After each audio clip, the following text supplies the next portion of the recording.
చూద్దాం ఒకసారి. అసలు ఎందుకు జరిగిందమ్మా? అసలు నాగరాజు అసలు ఎప్పుడు పరిచయం అయ్యాడు? అసలు ఏం జరిగింది ఇవి?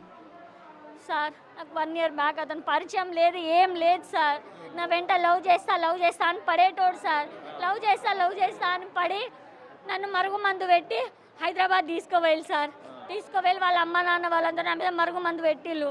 నేను వెళ్ళిపోతా మా అమ్మ నాన్నల దగ్గరికన్నా, నువ్వు ఎక్కడికి వెళ్ళేదని నా ఆస్తి మీద ఆశపడి వాళ్ళు నన్ను ఉంచుకున్నారు సార్.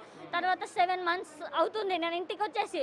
అప్పటి నుంచి నేను తనకి ఫోన్ చేయట్లేను, తనని చూడట్లేను. తను ఎవ్వరో ఎట్లుంటాడో కూడా నాకు తెలియదు సార్.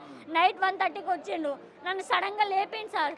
లేపేసరికి అతన్ని చూసి నేను భయపడి ఒర్రడం మొదలుపెట్టిన. ఒర్రి ఈ చేయి అడ్డు పెట్టిన, తీసిండు, కత్తి కోసిండు సార్. ఈ చేయి అడ్డు పెట్టిన, ఈ చేయి కోసేసిండు.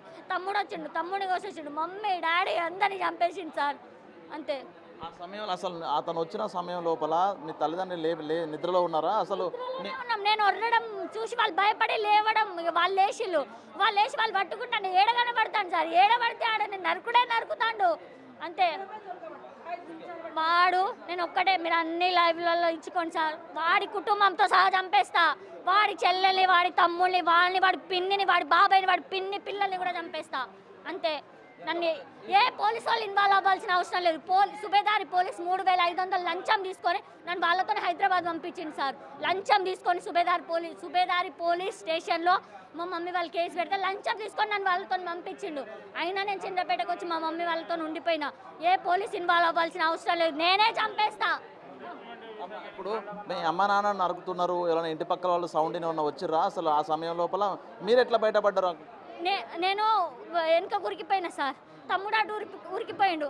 మమ్మీ డాడీ ఇంటికాడ వాళ్ళకి నాకంటే ముందే వాళ్ళని ఘోరంగా కోసేసిండు సార్. మమ్మీ డాడీ చనిపోయారు, మేము పారిపోయినాం. ఫోన్లు చేసి బెదిరించండి ఈ మధ్యలో? ఏం చేయలేదు సార్. సడన్గా ఫోన్ చేయలే, బెదిరియలేదు, ఏం చేయలేదు. తను డ్రగ్స్ తీసుకొని ఉన్నాడంట సార్.